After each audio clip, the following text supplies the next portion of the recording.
अस्सलाम वालेकुम, मैं हूं इश्तियाक गोंदल। आप मेरा यूट्यूब और फेसबुक चैनल देख रहे हैं, देखने का बहुत शुक्रिया। हम अमूमन देखते हैं, सुनते हैं, पता चलता है कि जो सियासतदान होते हैं उनके ऊपर बड़े संगीन नौयत के मुकदमात दर्ज होते हैं, और बज़ाहिर देखकर और जिस तरीके से ब्रेकिंग न्यूज चल रही होती है, अब बंदा अफसोस करता है कि क्या यार वाकई आने वाली इसकी सियासतदान की जो जिंदगी है वो जेल के अंदर गुजरेगी। फिर आप देखते हैं कि ऐसे ऐसे जो है वो सियासतदान तमाम तर मुकदमात से बाइज्जत बरी हो जाता है और कहा जाता है कि हाई कोर्ट ने या किसी भी अदालत ने उनको जो है वो बरी कर दिया है अदम सबूतों की बुनियाद पर। तो यहां पर सवाल ये पैदा होता है कि आखिर जो सियासतदान होते हैं उनके ऊपर इस तरीके से मुकदमात क्यों बनाए जाते हैं, और आखिर कौन कौन सी वजूहत होती हैं कि उनके ऊपर जो मुकदमात बनाए जाते हैं उनमें से अक्सरियत अपने मंतकी अंजाम तक नहीं पहुंचते, और वो जो सियासतदान है वो जो एक तासर पाया जाता है, एक सोच पाई जाती है कि इसकी सारी जिंदगी जेल की सलाखों के पीछे गुजरेगी, वो जो है बरी हो जाते हैं। तो इस हवाले से जरा बात करते हैं कि आखिर बुनियादी तौर पर इसकी वजह क्या है और मुमकिन तौर पर इसका क्या हल हो सकता है। हमने देखा था कि 2019 के अंदर आपको याद होगा जो पाकिस्तान के मौजूदा वफाकी वजीर दाखिला राना सनोल्ला, उनके ऊपर एक मंशियात का केस बनाया गया, एक बड़ा संगीन किस्म का मुकदमा उनके ऊपर दर्ज किया गया, और उसके बाद हर तरफ ये शोर उठा कि ये इंतकामी कार्रवाई है वगैरह वगैरह। लेकिन उसके बाद हमने देखा कि ये केस इसी तरीके से चलता रहा, लेकिन बिल आखिर दिसंबर 2022 कुछ दिन पहले ही राना सनोल्ला साहब जो हैं उनको लाहौर हाई कोर्ट ने बाइज्जत तौर पर बरी कर दिया, और लाहौर हाई कोर्ट ने ये कहा कि ये जो सबूत दिए गए हैं ये नाकाफी हैं, ये शायद नाकाफी हैं। अदम सबूतों की बुनियाद पर राना सनोल्ला साहब को जो था इस मुकदमे से बरी कर दिया गया। और इसके साथ साथ हम देखते हैं कि बज़ाहिर कौन कौन सी वजूहत होती हैं जो सियासतदानों के ऊपर मुकदमा दर्ज हो जाता है और वो मंतकी अंजाम तक नहीं पहुंचता, उनको सजा नहीं मिलती, और फिर वो दोबारा से बस ऐसे ही जो है वो बाइज्जत तौर पर बरी हो जाते हैं। बज़ाहिर अगर देखा जाए तो मेरा ख्याल है कि इसकी तीन बड़ी अहम वजूहत हैं जिसकी वजह से ये ऐसा होता है। सबसे पहले तो ये होता है कि सियासी इंतकाम का निशाना बनाया जाता है, यानी एक सियासी जमात की हुकूमत आती है,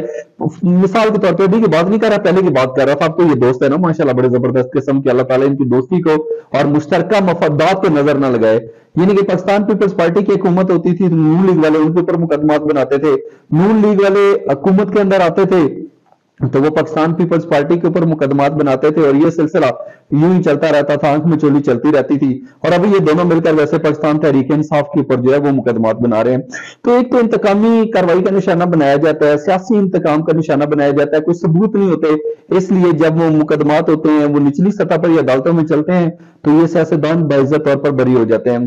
दूसरा यह है कि अगर इस तरीके से मुकदमा चल भी जाए, कुछ चीजें मिल भी जाए, तो कहा जाता है कि सियासतदान इतने ताकतवर हैं कि उनके इदारों के अंदर जो है वो बड़ी अच्छी पीआर होती है, उनकी हुकूमत होती है, वो इदारों को अपने साथ मिला लेते हैं या जो उनके खिलाफ होते हैं उनको साथ मिला लेते हैं, और वो म्यूचुअल अंडरस्टैंडिंग के साथ मुकदमे की इन्वेस्टिगेशन इस तरीके से आगे नहीं बढ़ती, उसके अंदर लचक का मुजाहरा किया जाता है, और वो जो मुतलका सियासतदान होता है वो बाइज्जत तौर पर बरी हो जाता है।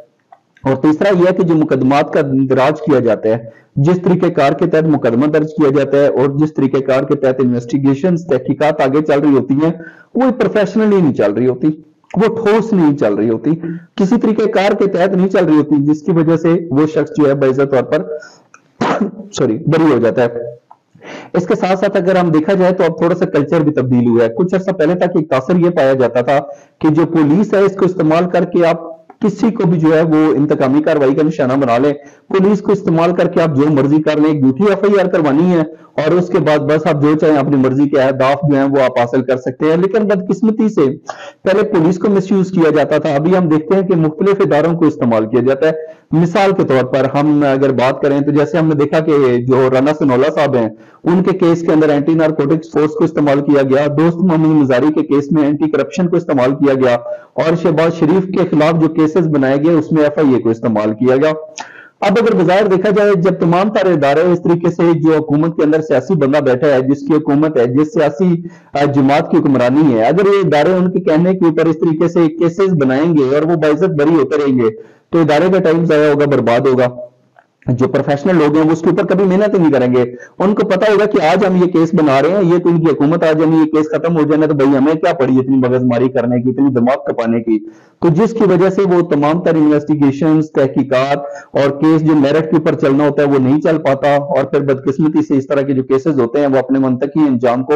نہیں پہنچ پاتے۔ پھر اس کے ساتھ ساتھ اگر ہم نیب کے حوالے سے بات کریں تو نیب جو تھا اس کا بیسیکلی یہ تھا کہ کرپشن کے خاتمے کے لیے اس ادارے کا ایک اہم مقصد تھا کہ کرپشن کا خاتمہ کرنا ہے، لیکن بعد میں ہم نے دیکھا کہ عوام الناس کے مسائل ہوں یا پھر اس کے ساتھ ساتھ ہاؤسنگ سوسائٹیز کے مسائل ہوں یا ڈپارٹمنٹس کے اندر کرپشن ہو، تو یہ نیب ہمیں وہاں پہ بھی ان کے خلاف بھی کاروائیاں کرتا ہوا نظر آتا ہے۔ اور ابھی تو ہم دیکھتے ہیں کہ نیب کا اپنا وجود ہی جو ہے خطرے میں پڑ گیا۔ بہت سارے لوگ کہہ رہے ہیں کہ یار نیب تو ہونی نہیں چاہیے، فارغ کر دیں، یہ اس ادارے کو صرف انتقامی کارروائی کے لیے استعمال کیا جاتا ہے۔ تو یہاں پر سوال یہ پیدا ہوتا ہے کہ اگر ایک جو سیاسی جماعت ہے وہ جب اپنے سیاسی مفادات کے لیے اداروں کو استعمال کرے گی، پولیس کو استعمال کرے گی، ایف آئی اے کو استعمال کرے گی، نیب کو استعمال کرے گی، اینٹی کرپشن کو استعمال کرے گی، تو پھر جو ہے وہ صحیح معنوں کے اندر کسی کا احتساب کیسے ہو سکے گا؟ یقینی طور کے اوپر نہیں ہو سکتا۔ اس لیے اگر تو احتساب کا جو عمل ہے اس کو یقینی بنانا ہے اور جس نے غلطی کی ہے اس کو سزا دلوانی ہے، تو پھر یہ ادارے جو ہیں ان کی ساکھ کو بہتر بنانا پڑے گا، ان کو سیاسی لوگوں کے دباؤ سے باہر نکالنا پڑے گا۔ انڈیپینڈنٹ طریقے سے یہ کام کریں گے تو اس ملک کے اندر انصاف کی جو بالادستی ہے اس کو یقینی بنایا جائے گا۔ اور پھر بڑی بدقسمتی کے ساتھ کہنا پڑتا ہے کہ جو سیاسی حکمران ہیں جنہوں نے پاکستان کے اندر قوانین کے حوالے سے اقدامات کرنے ہیں، جب ان کو پتا ہے کہ انہیں اداروں نے ان کی پکڑ دکڑ کرنی اور یہ انڈیپینڈنٹ آ گیا تو وہ شکنجے میں آ جائیں گے قانونی طور کے اوپر، وہ ان اداروں کو کمزور ہی کریں گے، وہ ان اداروں کو کیوں مضبوط ہونے دیں گے؟ اس حوالے سے آپ کیا سوچتے ہیں؟ اس حوالے سے اپنا قیمتی فیڈ بیک ضرور دیجیے گا، اور جانے سے پہلے اس چینل کو سبسکرائب ضرور کیجیے گا۔ اپنا بہت سا خیال رکھیے۔ اللہ حافظ۔